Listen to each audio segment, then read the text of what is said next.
Welcome to Unwinding with Support Group, a mental health podcast by licensed professionals where we discuss mental health topics from a real-world perspective, all while having a drink. So hang out, have some laughs, enjoy the ride, and maybe learn a bit. Ladies, have you heard about Find the Good brand? I have not. Tell me more. Perfect. They are a brand of clothing that we are now partnering with for here at Unwinding the Support Group. Which is cool about them is not only do they have awesome messaging, like, find the good, it's everywhere, but they donate 10% of their profits to the Mental Health Foundation of America. So I find that super cool. You can find their website as findthegoodbrand.com. And what's extra nice is listeners of the podcast here get 10% off when they order clothing from there, just for listening. And your coupon code, guys, will be in the whole message there. So please know that. So, all right. So I said I'll just go through my normal intro and then we'll go from there. Okay, go ahead. All right. Welcome, everybody, to another episode of Unwinding the Support Group. As usual, I'm Arlene, and I'm an LPC. Today I have water. I know, guys, I know. Every time I don't have wine, you guys are like, what am I doing? But my throat is scratchy today. I'm still coughing for like the third week in a row, so here we are. Oh, my. But today I have a special guest. Today I have David Marcus. He's a clinical psychologist for, I don't know, some 1 or 2 years, but he's got at least 40 years of experience with helping families under stress. Yeah. So thanks for being here with us. Oh, thanks for having me. I appreciate it, Arlene. You take care of that throat, and we'll get through it. Okay. It's been 3 weeks since I'm sick of it. I bet. What made you decide to work with families? Well, there's always a phrase that says, nobody goes into mental health without a reason, right? True. And in my own nuclear family, there was very little emotional communication. Okay, my father was working an awful lot, and my mother, actually, in hindsight, I actually thought my mother might have had Asperger's because she really couldn't relate to people at all. And so me and my siblings, I have a younger brother and older sister, we're kind of left to our own devices, And so growing up, I realized, I had nobody to talk to. And when I went into psychology, I realized, well, I could deal with adults. I mean, adults are adults. But children were a much bigger challenge. It was really, I wanted to become a source of not only of kindness, but advocacy for children in situations that were really tough. And as such, I not only did, clinical work with families, usually high stress families, as a matter of fact. I also was a child advocate for children in the court, like in high conflict and divorces and custody matters and things like that, because these children really needed an advocate. And the court needed an advocate, to tell you the truth, to try to decide what would be best for the child, in the child's best interest. My interest was best for the child emotionally, right? And so I would work with the parents, not in the custody cases, because those were the end of the road kind of thing, but in high stress situations that had not reached that. What was getting in the way of emotional communication between couples, partners, and what's getting in the way of children being able to talk to their parents? Right? And so one of the basic principles I've sort of come up with, and it's in my book, which of course I'm plugging here, because we do that. Of course. Yeah, it's called Parent RX, like parent prescription. It'll be out soon, I hope. Is the term a soothing presence. Let me explain what I mean by that, because we all need one of these. In its simplest form, Arlene, a soothing presence is someone who's okay when we're not okay. Sounds pretty straightforward. When we think about, as adults, as we think about the people we may turn to when we're upset or have something intense going on for us, we turn to certain people and a family member, right? And invariably, the people we turn to are people who are okay when we're not. Yeah. And so I use the term soothing presence because partners need to be soothing presence for one another. And how to do that varies from if you're dealing with an adult or dealing with a child at different stages of development, and also based on your previous experiences, because those also contribute to your reactions. It's a little complicated after a while to be a soothing presence. You have to have great awareness of yourself, especially yourself under stress. Hmm. Okay. So we study that. I study that with parents and individuals as well. Where do you go when you what we call regress? Where do you go when you get stressed? And where we go is typically it can be cultural, it could be familial, it just be based on our own experiences. So we go over that, and we go over the children's emotional perceptions of their parents. Right? And that's another skill that parents need to learn. How do you gain access to your children's emotional perceptions? Because without that access, you don't have influence over your emotional development. Correct. So, I use the term a soothing presence for a reason, Arlene, not a soothing person. Because in order to be a soothing presence, you have to have an environment that is soothing. Yeah. I mean, in modern times, in this day and age, it's very hard to not be under some type of a stressful situation. For sure. Two-income families, deadlines, the computers at home, the cell phone. There's very little personal space anymore. And there's always, you can't just leave your work at the office like they used to do back in the 50s sitcoms. Dad would walk in all fresh with his tie and his jacket, and he'd have his own den and his True. big leather chair, and the kids couldn't even go in there unless they got permission to. I mean, you know anybody with that? No, nobody does that anymore. No. So one of the difficult things is how do you create a soothing environment, not only for your children, but for yourself? And I tell parents all the time, the biggest gift you can give to your children is to be okay yourself, because it's very hard to be a soothing presence if you're thinking about, my boss is going to get all over me if I don't finish this tonight. We have financial difficulties and job security, and my kids, I'm running them around all the place, and I don't have any time to myself. Me and my spouse or my partner, we don't have any time for each other, so things build up. I mean, it's modern times it's tough to do what I'm suggesting. So I often talk to parents about lifestyle. Or is your child really in the right school? Your child is not uh, doesn't fit in with an all male sports oriented college prep school. A lot of private schools in Cincinnati, for instance, are like that. Hmm. Now, hey, but we've always been a family that went to this school, family tradition and all that. But there's a culture at these schools sometimes. You have to be, taking 3 AP classes and be the star of the school play and be on the football team. And their children come to see me. Why? Because they're totally stressed out. Their self-esteem is really low because they cannot possibly meet these expectations and become their own individual, which is a very No, that's a important part of lot. adolescence, individuation. So Hmm. they're depressed, and the parents see this and why is my son's grades going down? And, we want him to go to this big shot school.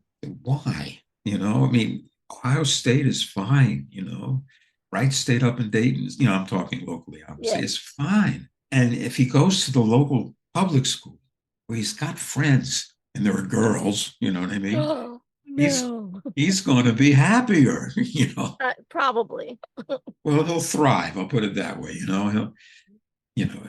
There's more to being an adolescent than achieving. There is. There's a lot. There's a lot. So these are all things that I talk to families about. So that it begins with this soothing presence. How you do that through the lifespan is a skill, especially if you never had it yourself. Yeah. So where would you like to take it from here, Arlene? Well, Questions or all right. comments? Actually, that leads into like what is all right. So we're talking about the soothing presence and being there for your child, but how do I learn to communicate with them? Let's say, like, how Okay. do parents do that if they have no blueprint for themselves because nobody ever taught them how to do that for them, That's the $64,000 question. right? That's actually, excuse me, that's actually why I wrote the book, to tell you the truth, because that's what I hear. I talk to parents and I give them, techniques or whatever you want to call it. This is what you're dealing with. talk to your child. I understand his emotional perceptions. This is what you're dealing with, and this is how you deal with it. And in the book, I actually go through scenarios. Parent says, child says, parent says, child. And I annotated saying, this is what you're accomplishing. This is how you phrase this. And I do it for different stages of child development. And I give them all these concepts. There's, these concepts that people make assumptions about. Excuse me, my nose is bothering me. You have to cut this out a little bit. My goodness. Anyway, the assumptions we make about our children often are false. We think we know our kids. 100%. You know. I do. I have kids, so I get that. They're their own people. Not only their own people, but their experiences with us really guide them as far as their maturation. Mhm. The assumptions, I'll go through the basic assumptions. I call them the assumptions of emotionality. These are my own terms. This best way I could think of it. And they start very early. And one assumption is that our child actually experiences their emotions. Well, this assumption is typically true. They know when they're mad, when they're sad, and everything like this. Okay, that's fine. But the next assumption up the ladder, okay, they have their emotions. Can they tolerate the intensity of their emotions? That you cannot assume is true. Young children, you're a parent, experience their emotions very intensely.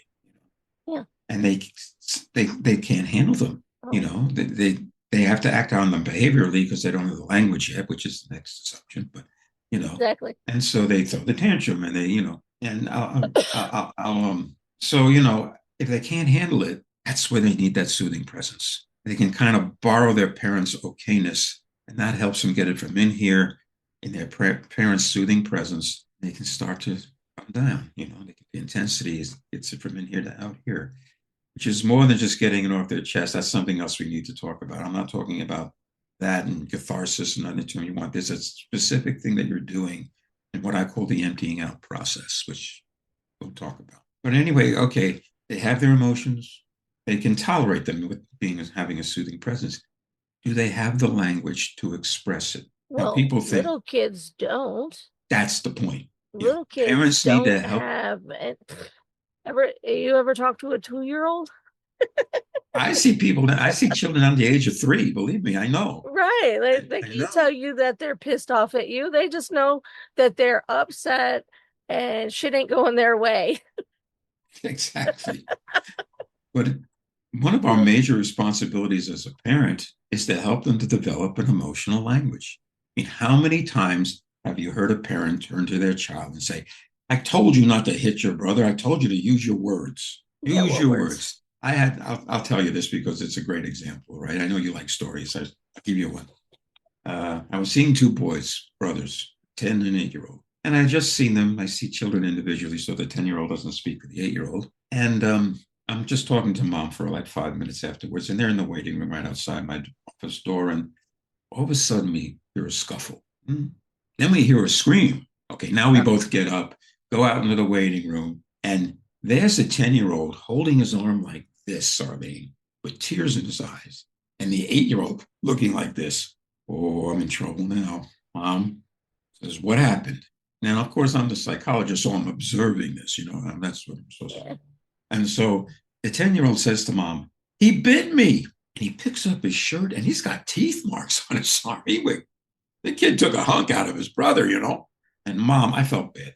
Here she is, her kids, she's in the psychologist's office, and her kids are fighting one another. Yeah. So she says to the 8-year-old, I told you to use your words. He looked at her in all innocence and said, I don't know how. I said, Mom, that's where we need to go. Yeah, parents make the assumption my child is smart, they have a good vocabulary, therefore they have emotional language. No, it's a totally different thing. And it develops through interaction with parents, finding what I call a common emotional language. Now, what do I mean by a common emotion? Well, what do we do as parents? We hear our kids, they begin to talk to us, say they're angry, they explain the situation, we go, oh, I get it now. I see you're angry. I went through this too, and this is how I felt, and this is what I did, and maybe you should try the same thing. It's a very common thing. Or I understand you're angry. Your friends were, dissing you. Just go play with other kids. Or, hey, you shouldn't feel angry about that because blah blah blah. Oh. Right? Those especially if it's about the ones, parent. those ones. Or you try to divert your child and make a joke or say, well, just watch TV or something. Whatever it is, they're not developing an emotional language. And the common part of it is trying to develop that language using their experiences rather than your own. Yeah. And the words that they use to describe how they feel rather than the ones you assume because you have felt the same way in your own life. I'll give you some examples. I was seeing a 9-year-old boy, angry, boy. That's why his parents were bringing him in to see me. And we got to talking about the things that were important to him. And one of the things that was important to him is his mom was always siding with his brother, his younger brother. And younger brother would fake crying, not an atypical situation. And it would really make him mad. And he'd get mad and, act out and mom would, punish him. So I said, okay, on a scale of 1 to 10, because he was 9 years old, he could understand that. Oh, it's a 10. What word can we put to a 10? Thought for a second, it makes me volcano mad. Oh, I like that. That was Yeah. creative. I like that. I said, okay, volcano mad. Now let's go down to like a 2. What word would we put to a 2? He thought for a second. He said, well, my mom makes me eat my peas. I don't like peas, but I'm not, 2. How about a 5? The 5 was the tough one. How do you think that you're medium mad? And it, like when he, couldn't get through a video game, phase, whatever. It wasn't a big deal. But anyway, after that, I would say, when he talk about something that made him angry, what was that? Eat your peas mad, video mad, or volcano mad? And he would grin from ear to ear because this was all based on his experiences, not mine, not my interpretation, not my solution, not my distraction, not my making light of it, not, none of that. I was helping him to empty out using his experiences. One of the major things that parents need to do is help their children to be able to tolerate the emotions, have the language to express it, make it safe for them to express it to you so that you can actually then come to some sort of resolution. Now that we need to talk about too, because how do you do that? Yep. You have any questions or comments or anything before I go on? No, I think so far I couldn't agree more. Okay. Okay. I don't think I'm giving anything that's really revelatory here. It's just a way of explaining it in conceptual form and in real how to do it form for parents who are sitting there scratching their heads saying, what do I do? I don't understand this. People who come to people like you and me, Arlene, they don't come to us first. No. They talk to their parents, they talk to their friends, they talk to people who have kids. Or they might talk to their bartender, but then anybody before they come to see somebody and realize I need a resource here because whatever I'm doing isn't working. Yeah. So they come in and they explain the situation, and a lot of them are afraid. This is my perception that they're afraid since going through all this whole thing that they're going to explain what's going on. Tell me I'm a bad parent. You got it. You got it. That's exactly what they're afraid. You or I are going to go there. Oh my gosh, what you're doing. No. No, of course we don't do that. You know what I always say to people when they're say? worrying? It's like, do you know who worries about being a bad parent? Good parents. That's true. Because bad parents don't worry about that at all. They just keep moving. It doesn't cross their mind. They're like, yeah, I got this, and keep it moving. And they go, like that. oh, yeah, I guess that's right. Only good parents worried about being bad parents. They wouldn't be sitting there with you. Exactly.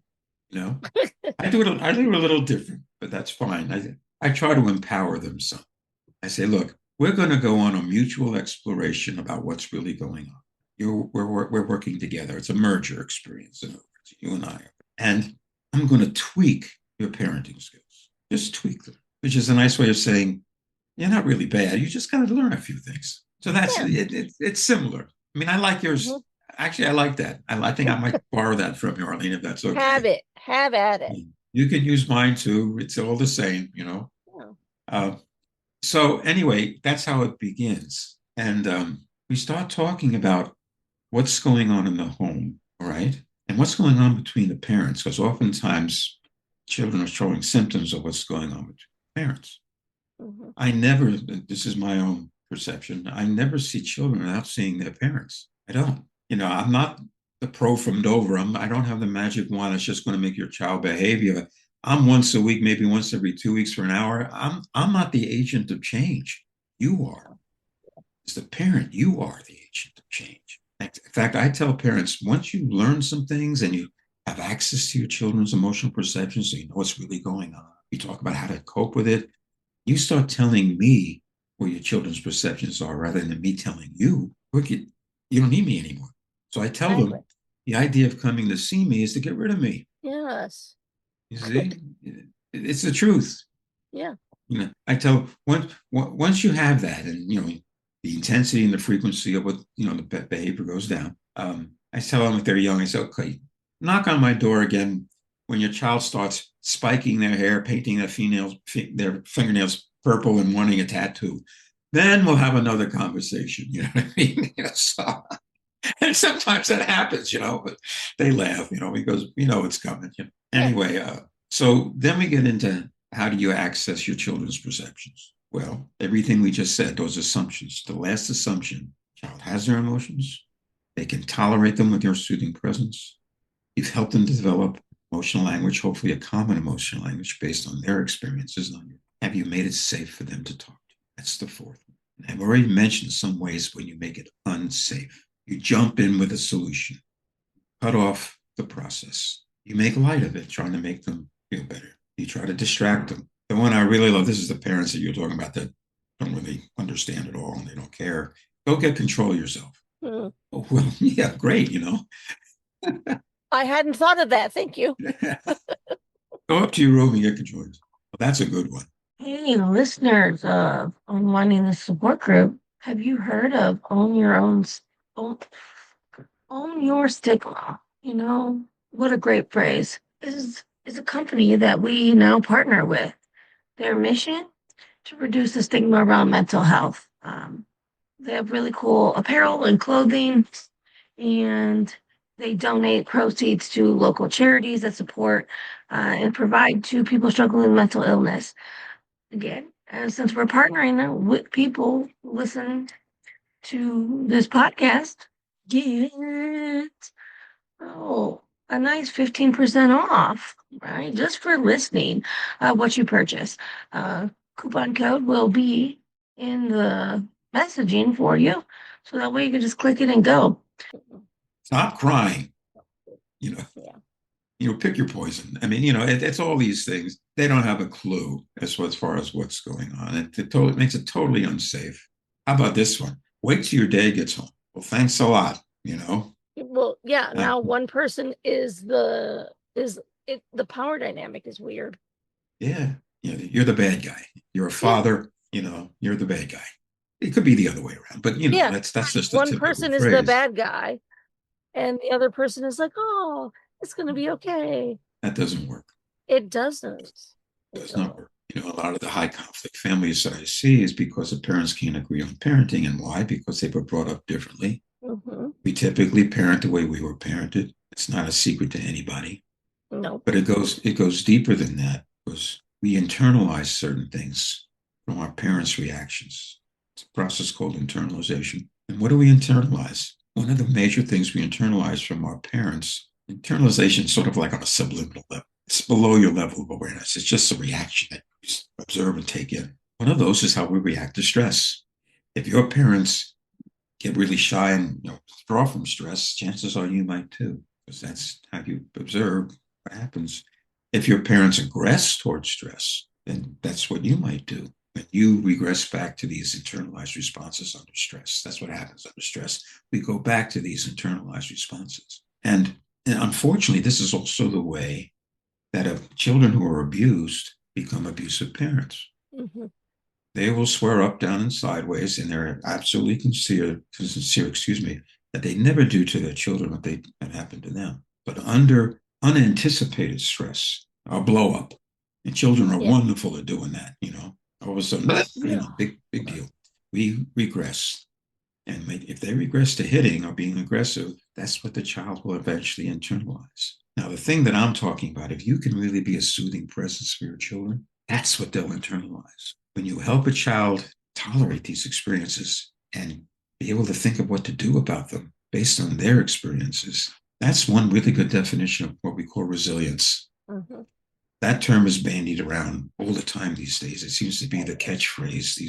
Everybody wants to be resilient. Your children need to be resilient. In the history of what we do, there have always been these kind of phrases, all these bandwagons that people jump on saying that's the answer. You know what I'm saying? You can trace it through Yes. history, if you want to. We don't need to go Yes. through all that, but it's true, And I have not found that very useful. I never find it useful. It's almost a barrier sometimes. It's so annoying. I'll tell you something that happened to me as a student. Again, I'll give you a nice little story if that's okay. Yeah, of course. Okay, thank you, Arlene.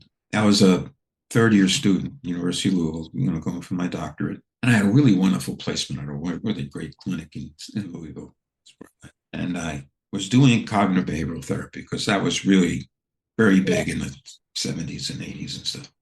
And actually, I even got to know a little bit um, Beck, Tim Beck, Oh, the guy, nice. because we were a research center that was connected to the Philadelphia Institute, which is what he founded. And he actually come out and give lectures and stuff like that. I actually sat That's next to cool. him once, while one of his acolytes was he was an old man by then, and we're sitting there together, and the guy's ranting and raving about CBT. Turned to him and said, "Didn't you bring up that same point in the book you wrote 3 years ago? Because I read his stuff." And he just didn't even look at me. He said, "Yeah." Anyway, he's a nice man. The ironic thing is that he was psychoanalytically trained, and a lot of the things in CBT, like spiraling down, are actually analytic terms. But in any case, the point was I was doing CBT with this woman, a woman in her 50s, who was hospitalized for depression, very passive woman. And I think she was more in the hospital because her kids kept badgering her. She was very passive and they kept taking advantage of her, and she was depressed about it. Seems she needed a break from her kids as much as anything. And I walked in with my pad and I wrote down her dysfunctional thoughts. And what else couldn't you think at those moments? The CBT. Well, right after like 4 sessions, I got a new supervisor who was much more analytically trained. And I told him what I was doing. He sort of gave me a pained expression. Dave, I tell you what, why don't you leave the pad aside? Just go in and talk to the lady. You already get to know her son. He's my new supervisor, so of course I'm going to do that. So I go in there on like our 5th session, and she's been very accommodating, like I said, and sit down without the pad. And I just start chatting with her. And about 10 minutes into it, she smiles at me. I said, "Well, what's up?" And she's smiling and said, "I notice you don't have the pad with you today." You're trying to be more analytic. So I said, "Well, what do you make of that?" She's smiling, and then she said, "I have to tell you, David, I always thought that pad was more for your benefit than mine." And I laughed. I belly laughed. I said, "You are so right. This was my barrier against getting to know you." Here's the truth. I have nothing against CBT, but you have to triage patients. They have to be pretty well put together to really take advantage of that structure. Yeah. So I have nothing against it, but you nearly what I've found, I'm sure you find the same thing. Every case is different. I come from a hard science background. Before I went to graduate school psychology, I did medical research on neuroendocrinology years. So I knew what hard medical research looked like, wrote papers, the whole 9 yards. Decided I didn't want to stay in the lab, gave up a grant, and decided to go into the physical, not the psychological. Anyway, the point is, I looked at the research, the psychology, and said, this isn't hard science. It can't be, because there's all these violations of the assumptions of validity. The biggest one being you need to have heterogeneous groups. Now, how are you going to divide anxious people from non-anxious people? You tell me, because I can't do it. And so they started using fudge factors. That 40% of the variables in this correlation are due to undisclosed variables. Well, you might as well flip a coin I at love that. 40%. Undisclosed variables. So it taught me nothing against. We need research. People go, it's like, oh, research. Yeah. It's fine, but all research, statistics always do this. They mask individual differences. It's one group versus another. That's how that's how you do it. Mm-hmm. And like I said, basically, if a person wants to say they're not anxious, that's that they're in the non-anxious group. But come on, who be kidding? There's times that are going to make you anxious because anxiety is really a basis of conflict. Tell me somebody who doesn't have any conflicts in their life, and I'll want to meet them. You know what I mean? Because I don't know anybody. Yeah, same. So, so I hope people don't think I'm disparaging these things, but the point is still everybody's different. Every case is different. And as treating professionals, we have to be aware of that and never think that we've got it nailed. I agree. You know, We are also people. you've got to understand that this is a mutual exploration. We're going to figure it out together. And every case is different, has to be. We're all brought up a little differently, all perceive the world differently. We all have different skills, different reactions. You know, it's a complicated thing. So, how do you do this type of work? Okay, I'll get down to some brass tacks. That brass tacks. Okay, let's start with the phenomenon of being filled up. Okay, yeah. What do I mean? Well, this is how I explain it. We all have an emotional space within us, and typically we point to our chest when we think about our emotions, but it's connections in our mind. And I hate to tell everybody, but the truth is that most of the associations in our brain are emotional and not logical. It's the way it is. And so this space gets filled up with what's pretty evident intense emotion fills it up anxiety, fear, apprehension, anger, what you name it. In fact, in little children, you give them a little toy, they're intensely gleeful, and that can fill them. But what I'm trying to explain to your listening audience and to yourself, Arlene, is the fact of what happens when we get filled up. Well, first of all, we know when we're filled up. We have phrases to describe it. I've had it up to here. Straw that broke the camel's back, right? Yep. And a 5-year-old, it's right because they don't have the language. But okay, we know when we're filled up. And what do we know? It's uncomfortable. It feels intense. It feels like I'm ready to bust a scene. It feels like sometimes it's scary because we don't really understand the intensity of our emotions. Okay. So what do? Well, as human beings, we focus inwardly on how we feel and try to do something about it. And what we do may vary in 100 different ways. We may get it off our chest with somebody, soothing presence, hopefully. Journal, go for a run, watch TV, breathe, meditate, right? Go for a walk. It's a pretty day. Whatever it is, kick the dog. Don't do that. Don't do that. Don't do that. Don't do that. My point is this: when we're filled up, we are focused inwardly, dealing with our own emotions. So by definition, we are not focused outwardly on what people are saying to us. The best example, graphic example, is something called a blinding rage. You ever hear that phrase? A blinding rage. That's descriptive. When somebody's that filled up with anger, they're virtually blind to anything going on around. You can give the most logical, cogent explanation for why that person shouldn't be so filled up with rage, and they'll hear maybe 5% of it that somehow supports their rage, or at the tone of voice that somehow insults them, and they just get angrier. And so the person who's assuming the logic's going to work scratches their head and finally says, I can't talk to you. It's like talking to a brick wall. That's another phrase we hear a lot. Right? Right? And so that's where the walls begin in emotional communication between partners, between parents and their kids. Okay. So the obvious thing that needs to happen is that person needs to be emptied out if they're even ever going to hear what you have to say. Right? Yeah. Makes sense. How do you do that? Well, here's how it's different than just getting it off your chest. There are actually 3 levels of emotional intensity that need to be emptied out. Only one of them is obvious. The obvious one is the here and now. And I use a simple example for this. The garbage needs to be taken out. And we have lots of words to describe why the garbage needs to be taken out. It's your chore. It's full. It's being picked up tomorrow. This is easy. But the next deeper level is what I call the history level. This is the 6th time I've asked you to take out the garbage and you haven't done it. Now, obviously, asking the 6th time is going to be a lot more intense than the first. But if you were an observer and did not know the history, you might turn to that person and go, what's the big deal? So they didn't take out the garbage. Why are you making such a big deal? The logic begins to break down. The deepest level is what I call the tapped into level. And this one can go anywhere. The fact that you've ignored me when I've asked you to take out the garbage 6 times means you don't listen to me. I hate when people don't listen to me. My mother doesn't listen to me and always sides with my brother. And I hate that. This one can go anywhere, including to these nonverbal internalized responses. And when it goes there, there's another phenomenon that we face. It's called overreacting. Something happens, very intense reaction, and somebody goes, whoa, what's the big deal? Why are you so mad? And we sit there and we go, we're embarrassed. And why? Because we don't have the words for it. They never were worded. Mhm. You see? Yeah.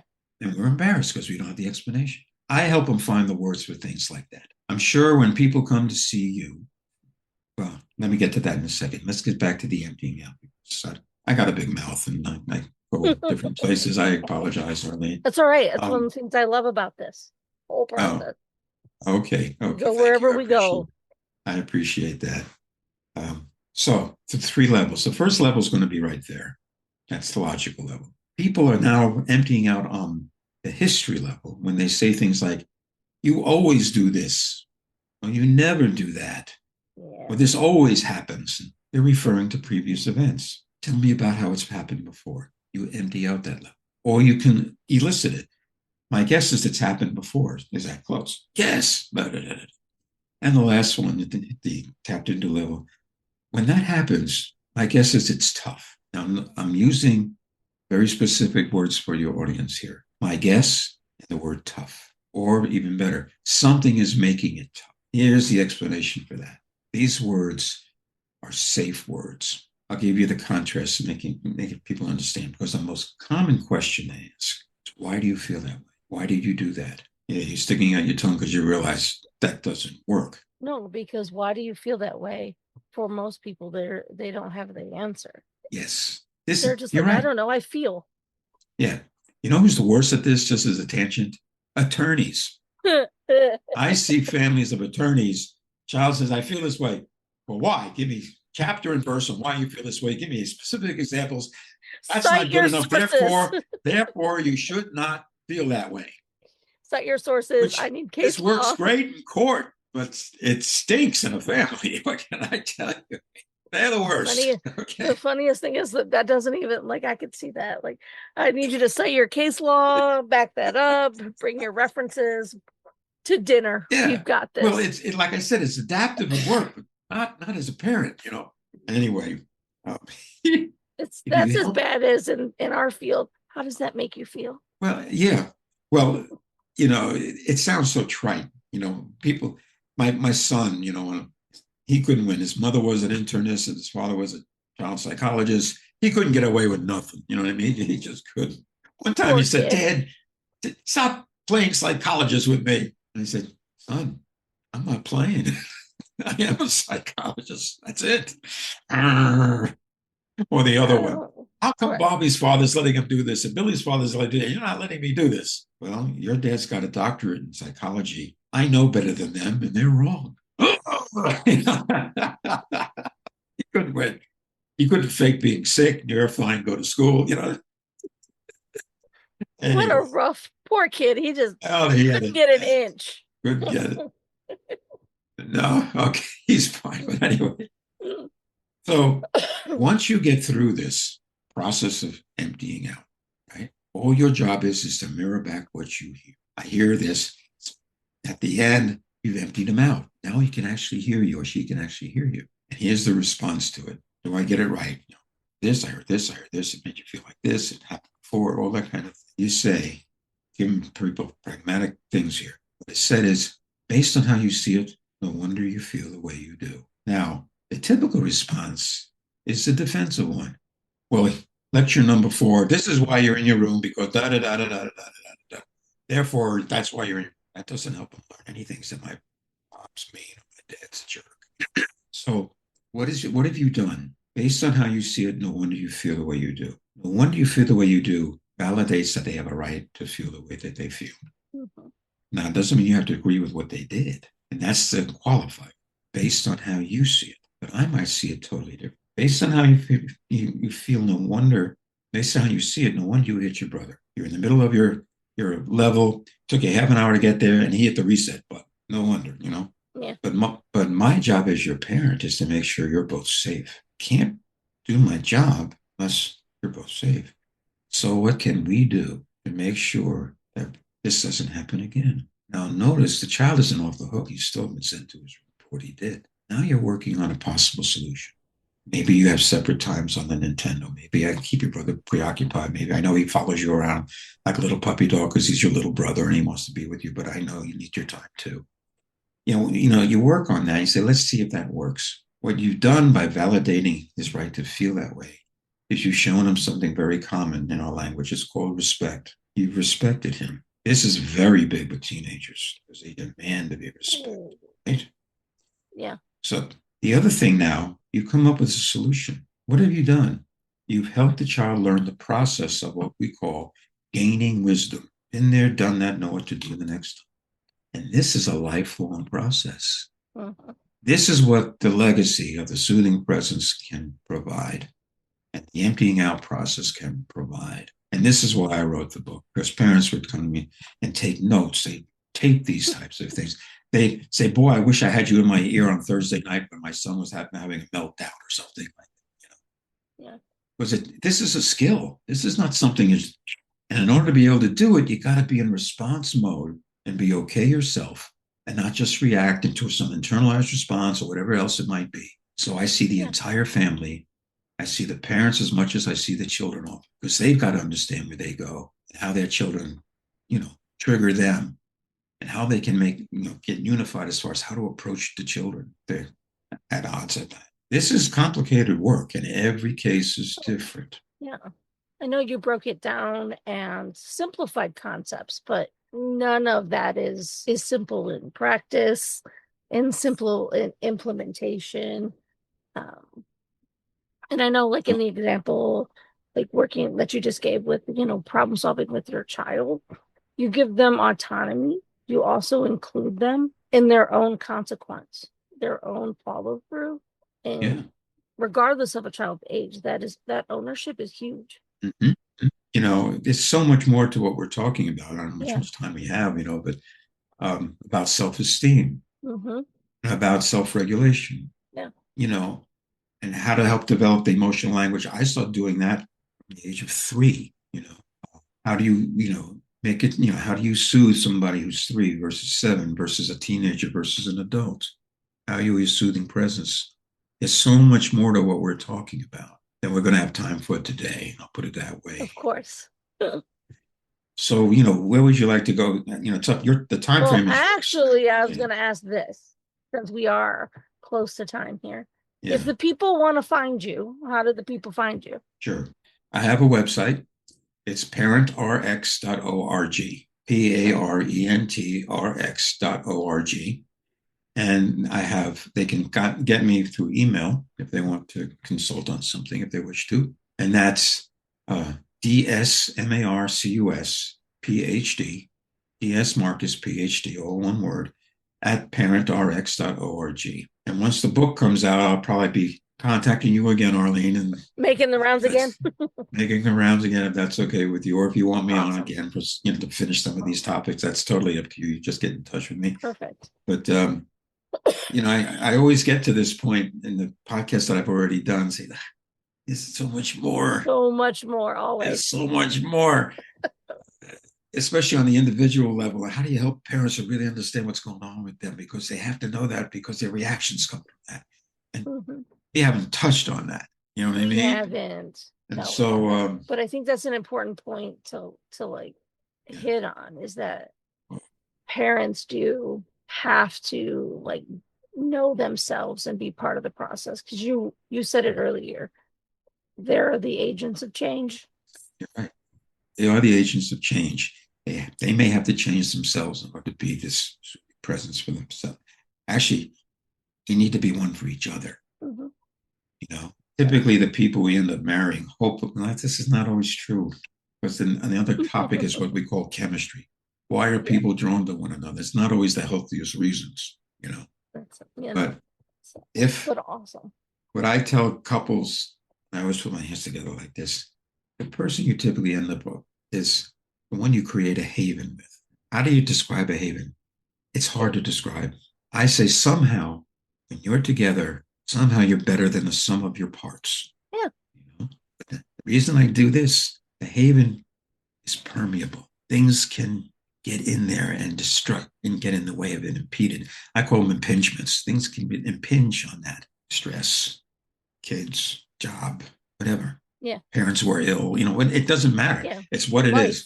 It's life. How do we cope with that so that you can really be the parent and the partner that you really want to be. That's why you're sitting here with me, not just to make your child stop, doing whatever they're doing. How do we make our family better? Yeah, for sure. Okay. No, and I agree with you. I think those are really important, like at the base of all this is a super important parts of it. Of not just Okay. how do you like work with your kid and how do you talk to them, but understanding that you are the key to that piece. Yeah. As the parent, for sure. There's so much that your children need from you as far as their emotional growth. And one other thing, just by the way, if you do develop a resilient child through this process of gaining wisdom, etc., when they grow up, we call that resilience? Stress tolerance. Yeah. We know how important stress tolerance is. I mean, in maturation. I mean, let's face it, we don't expect a 5-year-old to have an emotional language and they're going to react. Yeah. Temper tantrum in a 5-year-old we expect. But if they never gained this language, never was able to express it in a more socially appropriate way, which is words, temper tantrum in an 18-year-old could be jail time. Yeah. It's called going off half-cocked. Yeah. Temper tantrum in a 25-year-old doesn't work. Oh, yeah. I had one young man who was really glad that his father was sent to prison. He was afraid of his father because his father would always react this way. Finally, he reacted this way to a neighbor, hit the guy. The guy fell down, hit his head, and was paralyzed. They sent him to prison for 15 years. Wow. I saw the boy. He was about 16 at the time, and he was all smiles. Not for the neighbor. Yeah. I'm free. For himself. Free of it, because this guy would not come in. He was king of the hill. Actually, he was a narcissistic guy in a rage. That's what he really was. But, But anyway, he found his other resources, me being one of them, to deal with what was going on with his family. And he turned out okay. He ran away from home when he went to college, I bet he did. 200 miles away. He didn't want anything to do with it. And I didn't blame him. I said that. Actually, I said that to my son, but go ahead. Well, David, I appreciate you being here today. I've loved this conversation. I think this is a really important conversation for just how families function. So I do appreciate you being here with me today. Thanks for having me. It's been fun. Awesome. I'm a ham. I enjoy, public speaking, I'm a musician, I'm a singer, all this other good stuff too. I like being on stage. Awesome. This is kind of easy for me. I enjoy, looking at a smiling face and just people, doing the fun stuff. That's therapy for me, Perfect.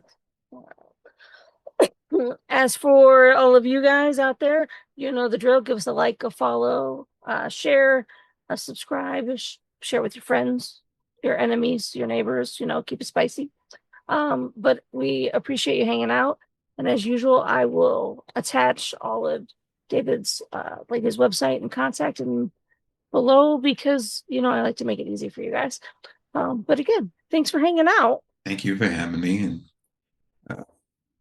maybe you'll see you again sometime. Let's see. Thanks for listening to another episode of Unwinding with Support Group. Follow us on Substack. Give us a like, a follow. Give us a comment. Tell us what you hated, what you like, what you want us to talk about next. Let everybody know where they can find us too. But thanks for hanging out with us once again.